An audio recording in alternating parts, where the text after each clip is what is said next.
Welcome back, everyone. This is our second module of the Innovation Alley podcast for this week. We're in the downtown Winnipeg Exchange with Chris Johnson and Daniel Blair, myself, Michael Legary. And, this week it's just a couple roundtable discussions. We talked about the Zano crowdfunding failures. Now we want to take a different shift and talk about the community. We haven't had a chance to literally just get nitty gritty about how do people get involved with the startup community, especially, here in Winnipeg. But if I have an idea, I'm sitting at home, I have this concept, you guys especially see the mails literally daily. I have this thing. Where do I go? How do I start?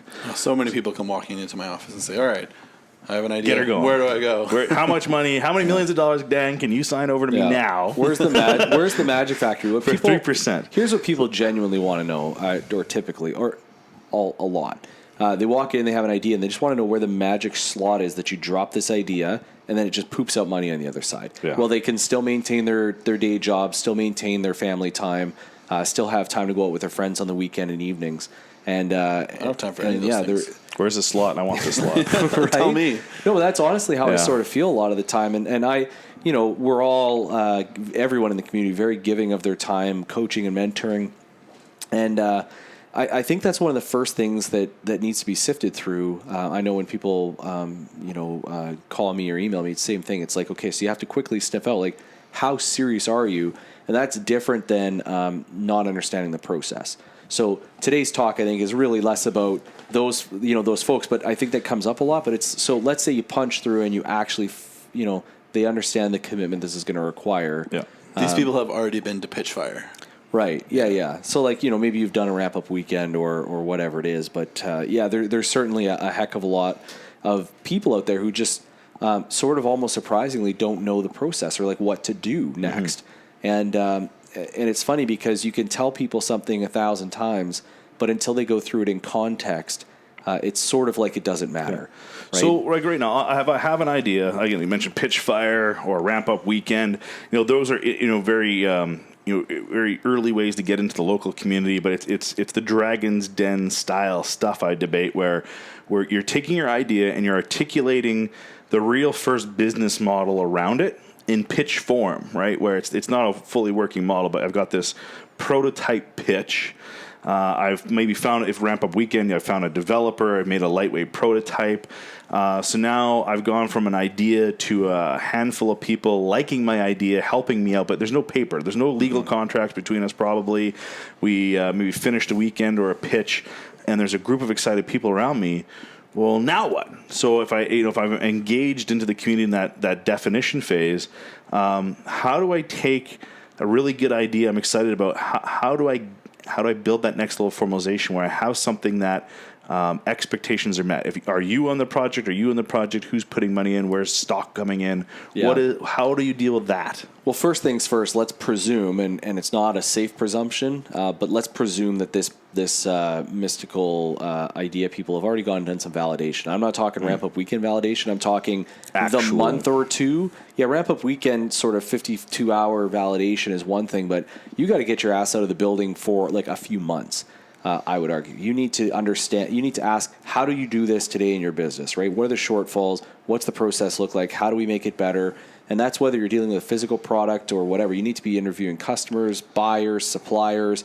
How do you move this? Like, what are the packaging considerations if it's physical? How do you build what people want? Yeah, exactly. That prototype plan, then, really you spend some time validating that entire business approach. And what I see an awful lot of is we've got an idea, and then we run off and we spend $5,000 or more getting shareholders agreements and articles of incorporation done and boot up a company, and then start going and doing the hard work of figuring out the validation. Or worse, they start building the failed fast, failed cheap sort of sunk into the skull too quick, and you just go and start building crap without the end in mind properly. You start slinging shit at the wall and you end up building for yourself, not for your customers. Yeah. Okay. Because you haven't interviewed people, you haven't validated with actual customers. You've got the whole validation from the judges and the community and a handful of people that wanted to sit with you for a weekend, but you still got to get out there and figure out like what do people actually want. Okay. So a question is, I agree with that. Like now, the question I hear a lot is, I'm afraid of somebody stealing my idea. I'm afraid to go out to the market and do that validation until I have a company. Yeah, I hear that all the time Literally too. happened to me earlier today. Right. When I got into the office today.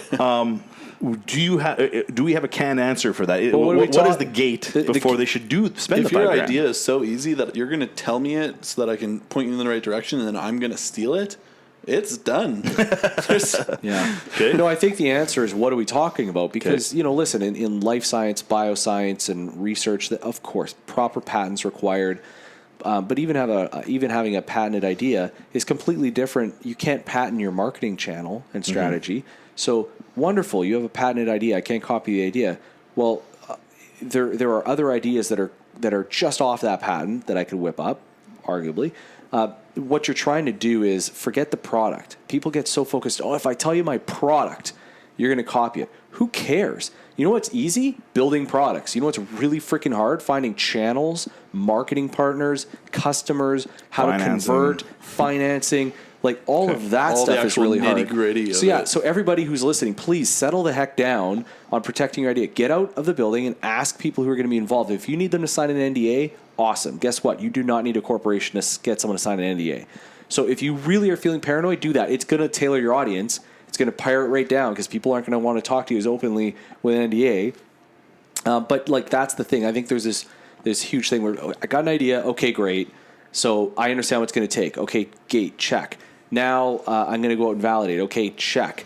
Now if everything checks out, then I think that you have the ability to sit down and start working on something. I think that's when you spin up the company because you do want to make sure that the IP that you're generating is owned by an entity for a whole bunch of different reasons. I like this as a summary, but I think one key thing: if you're concerned, you can build an NDA, you can get an NDA from a lawyer, you can get that signed off to limit your sharing and have some sort of trust protection if you desire it. Yeah. But the other valid point is that if simply articulating the idea creates competition, you're probably missing other parts of your business model to validate and make a sustainable business or idea here, or you're underappreciating the complexity of what delivery will be. Like we're going to have David Bernhardt, original AscentWorks Startup Winnipeg founders in town next week with some guests, and his couple of his ideas that have been kicked off. He'll talk about more next week. Really look simplistic in the market. When you see the ad on the TV screen, it's like, wow, I could have thought of that, yet I didn't. And when you look behind the scenes, it was that distribution, the manufacturing channels, the financing. There was a number of complex stories that got him made him successful versus my toilet paper prototype never went anywhere. Right, but that's the stuff you don't talk to people about, right? Necessarily. So you don't go out and you share that with investors. You share that under confidence, like your marketing strategies, your hiring recruitment strategies, your all of that stuff. That should be in the black box. But if you go out in the world and say, hey, we're going to build this, and somebody goes and replicates it, defensible IP is obviously well worthwhile having. But if you have the kind of idea that doesn't have that, that should not stop you from going out and learning from customers first. It's too expensive to make those mistakes. So now there's the next jump. So I have my idea, I have my NDA or not in place. Now I want to get a team around me. Right. And I have to have those deep conversations about market, about financing, about that. Yeah. At what point in time do I found the company, like actually take a legal thing and negotiate with my co-founders about what percentages we're taking? Yeah, well, that's hilarious Episodes too. 9, Because, 10, 11. So it's like I think each of these things deserves its own show, and we should probably do that. But I think the next thing that I hear most often is people walk into my office and they go, "Hey, so I've got the idea. So I got these 3 co-founders. Oh, okay, great. So tell me about what you guys are each going to do." The first thing I hear is in operational roles. It's, well, I'm going to have 51% of the company, and this is what I do. And this guy's going to have 15% of the company, and he's going to do this. And then I say, so between the time you had your idea until the time that you're ready to roll out to market, you can tell me right now, before you've even done all the work, indefensibly that, you were going to have 51% of the effort or whatever it is that translates into that. And it's just like, no.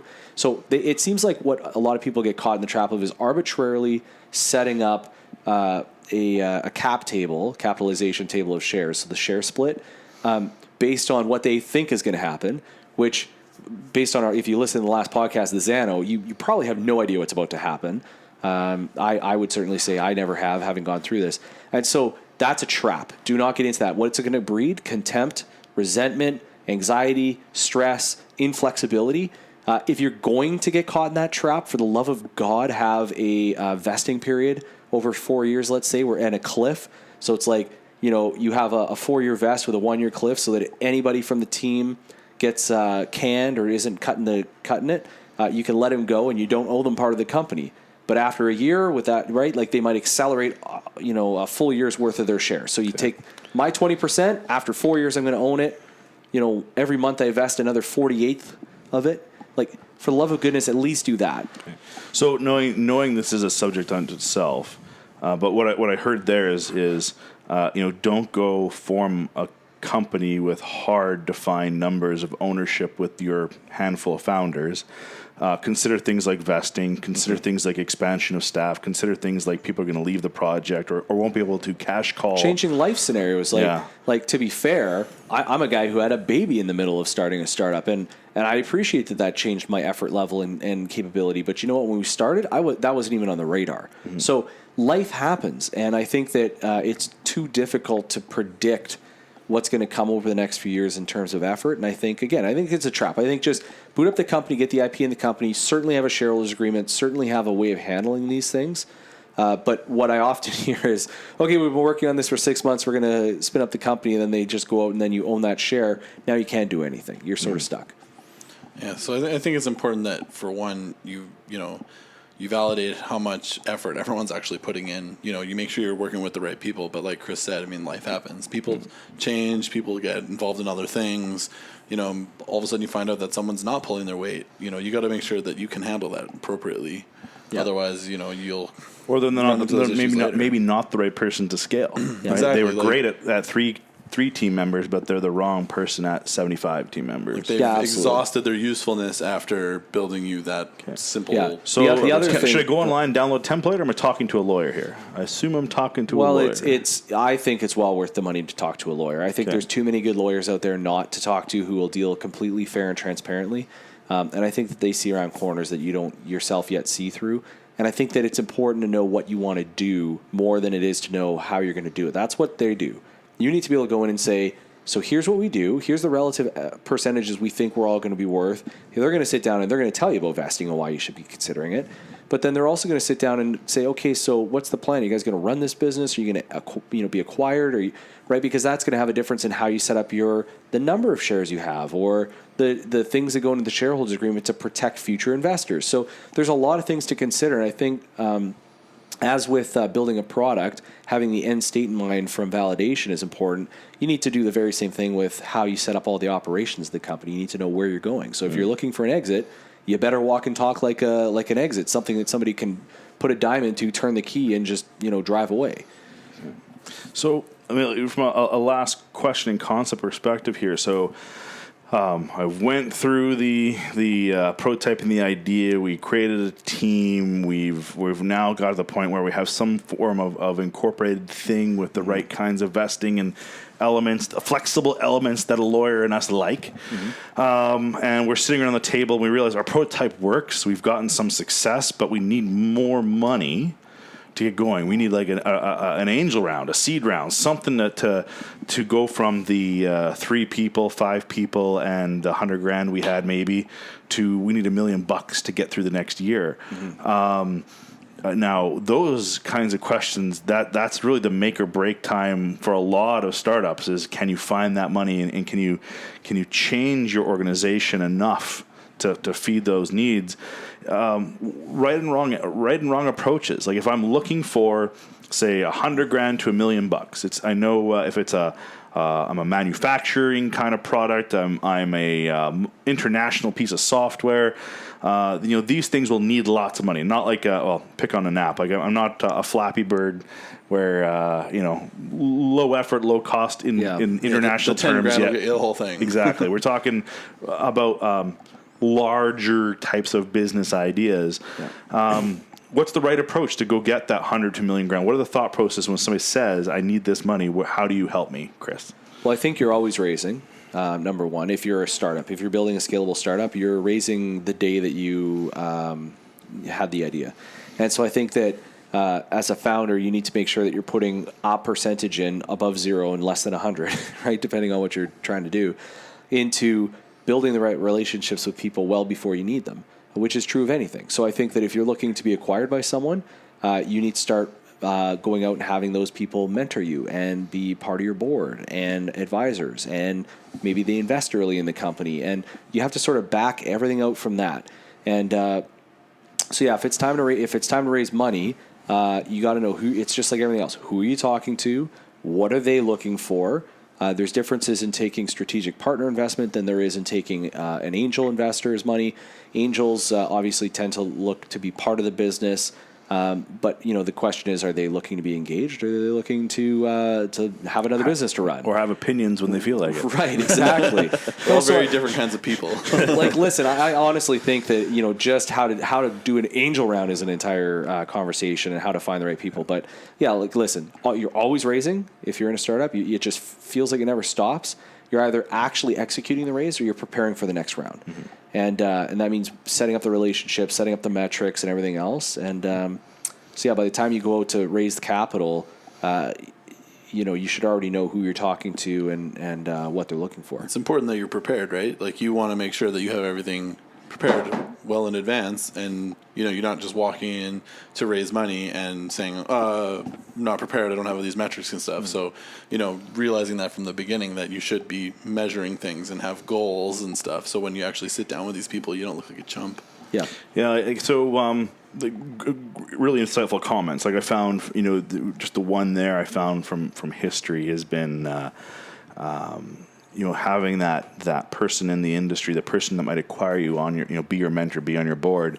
I found that, that seems like, well, why would I have my competitor on my board? Mm-hmm. The interesting thing is that, a consistent story I've heard from many folks who've exited is they have that exact type of relationship. They're either be at a friendly coffee once a year, or that active relationship.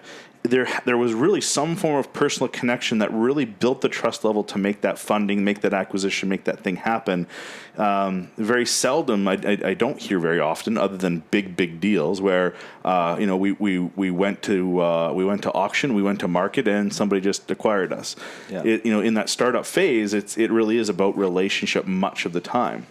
Everything in startup is figuring out where are you going to be in 6 months and doing the things you have to do to get there, right? You have to try and act like you're about to be in 6 months. That's the only way to stay ahead of the curve, and the same is true with funding. You're always looking 6 to 12 months out ahead.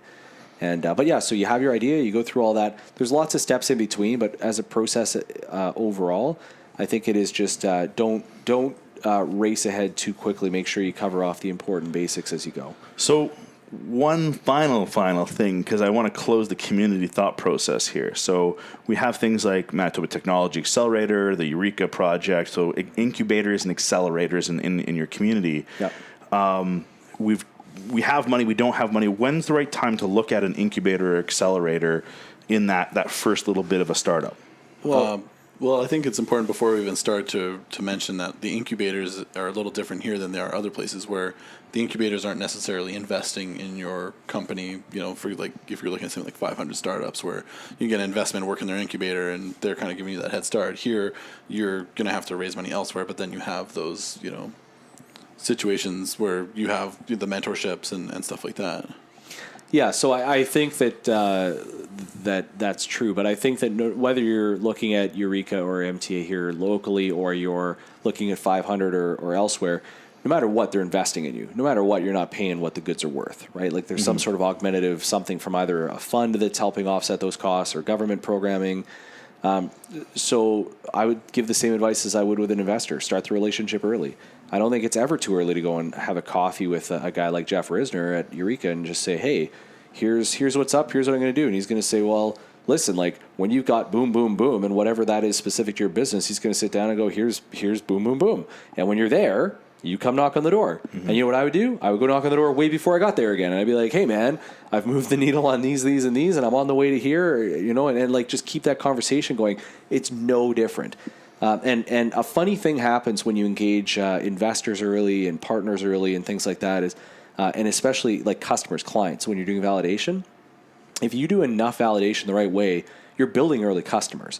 You're building people who you're asking how something works today in the pitfalls, and they tell you here's a better way to slice bread, and then you go and build that better way. How are they supposed to sit there and say, I don't want that sliced bread, right? No, you told me to build that sliced bread, and now they feel passionate. They're part of the process. Engaged. And, right, and so I think that same mantra holds true across the board. Perfect. So now we've led folks through from an idea to the point where they're engaged. Now, from a reality point of view, we covered this off in basically 20 minutes.